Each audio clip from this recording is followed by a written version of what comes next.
I grew up in a beautiful country called Zimbabwe. As a little boy, nothing wrong with my eyes. I didn't know I was going to go blind. When I was 18, I joined the Air Force. I was going to be a fighter pilot like my father. But I failed my eyesight medical. Sorry, Miles, your eyesight isn't good enough. You will never fly. You will never be a pilot. 3 years later, I got the really good news. Miles, you're going to go totally blind. It's a genetic disease. It's jumped lots of generations. Really sorry. My best friend came along. Miles, I've heard this horrible news. You're going to go blind. You know what? I think it's probably the worst thing that could happen to anybody in the whole world. And it's happened to you. And I thought, don't we all need friends at a time like that? So I said to him, look, I'll get you another beer and I'll go and look for my gun, So anyway, right up until the age of 50, I had a victim mentality. I didn't understand that quality of life, happiness, fulfillment is not dependent on our circumstances, but on our attitude, our response. So I was an unhappy victim, Do any of you people here think that blindness is a good thing, yes? No, it's a rubbish thing, isn't it? So, I've never come across anyone who says, what a privilege, I wish I was blind, So at the age of 50, what changed my whole outlook on life was my brother, Jeffrey. It's a genetic thing that hit me and my brother. He was living in Durban in South Africa, and he built this yacht in his back garden by Theo. Now, if you want a stupid hobby for a blind man, it's building a boat in the back garden, Who does he think he is, Noah or something? Anyway, so he launches it, and it doesn't sink. Everyone said, oh, bless, that was built by a blind man. 10 minutes, and it hasn't sunk yet, They said to my brother, what are you going to do now, blind man? He says, I'm going to sail it with speech output on my navigational instruments from Durban to Fremantle, Africa to Australia, totally blind, totally alone, no one else on board. Everyone said, Jeffrey, don't you understand? It's impossible for a blind man to cross an ocean solo. You're not just a blind man, you're a stupid blind man. But my brother said, no, it's not impossible, just never been done before. Listen, you 1,200 beautiful people here, your quality of life this afternoon, whatever is happening in your life, is not dependent on your circumstances out there, it's your attitude.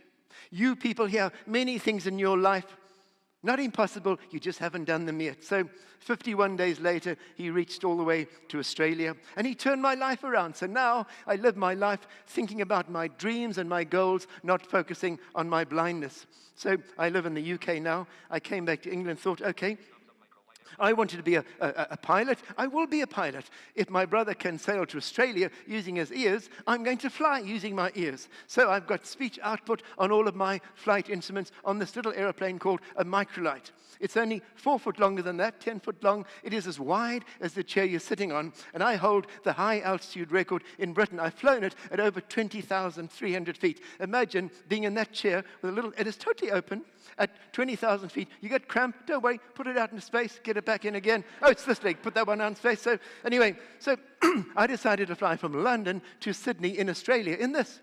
But in England, even though I'm fully qualified, they won't give me a license. We call it discrimination, just because I'm blind. So I have to have a sighted co-pilot with me to keep it legal. So for 4 years, I had another person with me, a co-pilot. We're going to fly all the way to Australia. Great big project. The night before we're ready to go, having dinner, celebrating, so exciting, all of a sudden, he has a panic attack. No, he's not coming. I said, why aren't you coming?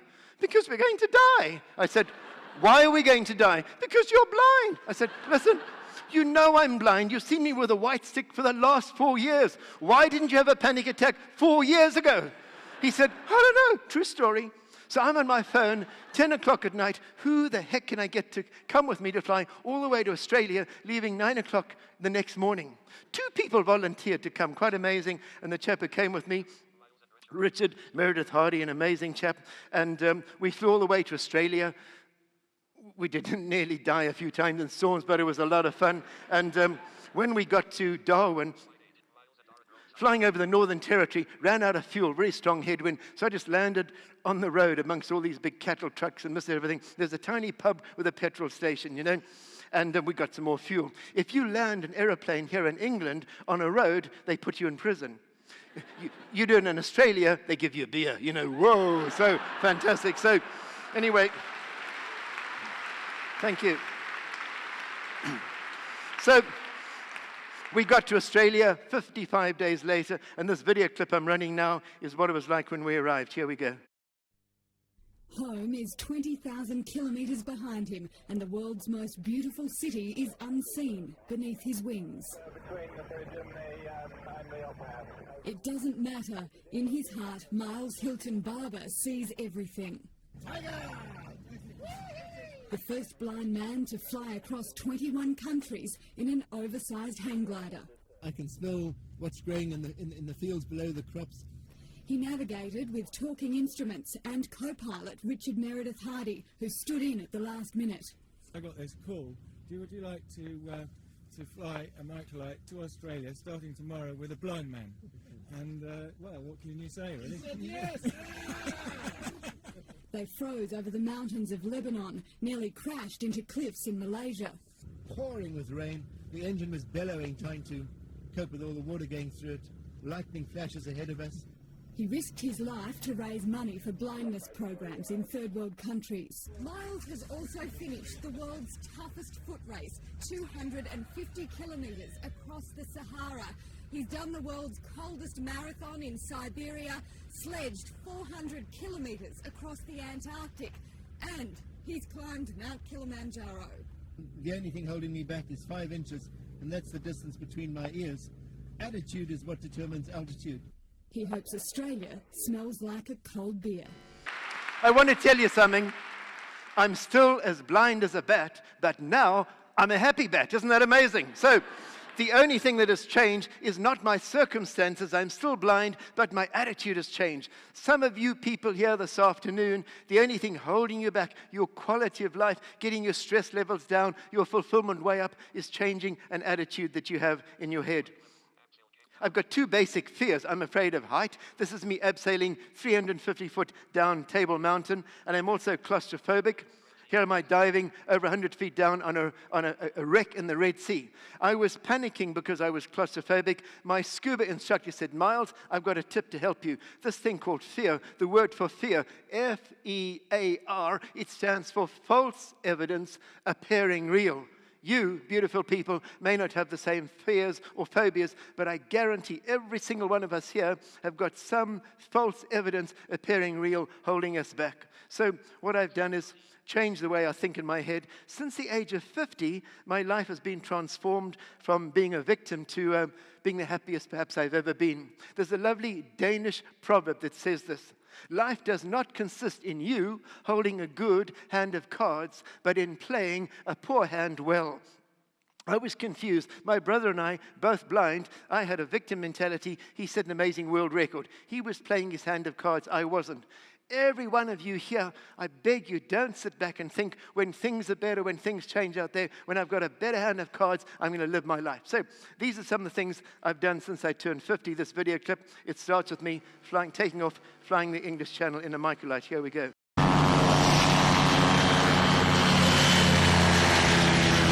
I do still think they're completely crazy, but good luck to them anyways.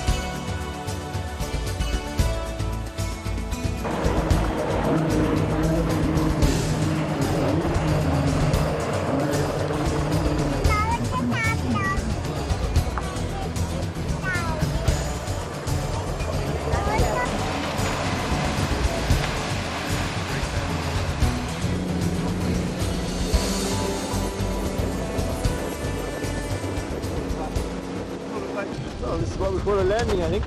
Yeah, this is a good one. It's your basket. Get over here fast. The group will need to conserve what little energy they have left. The route to Summit Camp means crossing the Barranco Wall, 600 feet of rock face. There's certainly some dodgy sections when I have to listen very carefully to John when he tells me to keep to the right, and I may know that there's a life-threatening drop on my left. It's quite hard always to listen to the information when you're tired and you just want to get there. So we go through some dodgy places, but it's again me just utterly trusting John. I know that he's giving me good information, and I've just got to go with it and believe that I'm safe with him.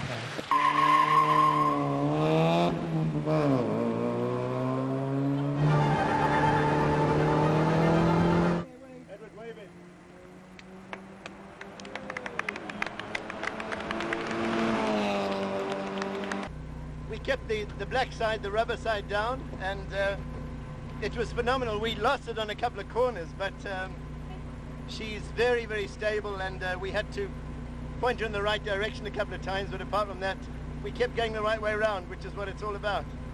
Ha ha! Tiger! Never go driving with a blind man.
Just a great experience, and I'm hoping that I can encourage other blind people to come and do this as well.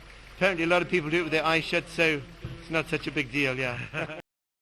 Thank you very much. There's a very important principle I'm trying to get across to you. Some of you are sitting back feeling sorry for yourselves because things in your life aren't very good. How long are you going to carry on like that? Listen, guys, it's the only life we have. Somebody told me the other day, all of us are given 2 lives, and we begin the second one the day we realize we only have one. Oh, don't be afraid of failure. There's something worse than failing, and that's failing to try, At the end of my life, I will be more concerned about things that I have not attempted rather than those that I have. So life is really good. When I was in the Rhodesian Air Force, I wanted to be, this is the aeroplane I would have flown, a Avoca Hunter. I said to this chap in England, could I come and fly one? I got permission. It was the most amazing experience. Here am I at the age of 57, going through so many emotions. When I was 18, no, blind man, get away. You will never fly one of these. Here I am, spooling up this beautiful Rolls-Royce engine. Here am I doing the takeoff. I did some amazing aerobatics and rolls and loops, so I landed that and thought, what next? All the time I'm thinking, can I do more of the same? No, I want to do more, So I thought the next thing after flying a fighter jet, you got to go supersonic. That's the next thing. So this is a place called Thunder City in South Africa. Have some of you people seen the film Top Gun? Yes. Now listen, Warwick University students, if you have not seen the film Top Gun, it doesn't matter what degree you get, you are unqualified for life, This is true, and thank you. And I hope some of the lecturers are here to please reinforce it. So anyway, I had some people filming this flight I was about to do. I don't normally wear dark glasses, but I had to borrow some and ask where the cameras were, and I was practicing whipping off the glasses, giving the evil eye, like Tom Cruise does. So my kids get so embarrassed, but when you got all the props, baby, you just got... And by the way, I'm a lot taller than Tom, if you ladies haven't noticed. So anyway, so here am I climbing up into the cockpit. tiny little cockpit, quite claustrophobic. And here am I taxiing. I went down the runway at Cape Town. By the way, this has got 2 of those engines that you saw on the Hawker Hunter. This is 2 of them. This baby, basically in a minute, reaches over 1,000 miles an hour. You heard just now all this fancy stuff, you know, from those guys, some bloodhound and whatever, blah-de-blah-de-blah, you know. It takes them 55 seconds. They're hoping to reach 1,000 miles an hour, but they're still on the ground. That's not very fancy. Me, I defied gravity. I went vertically, then the runway, and in the same period of time, I got up to Mach 1.4. I became the first blind pilot in world history to vomit at supersonic speed. And so, thank you. And so, thank you very much.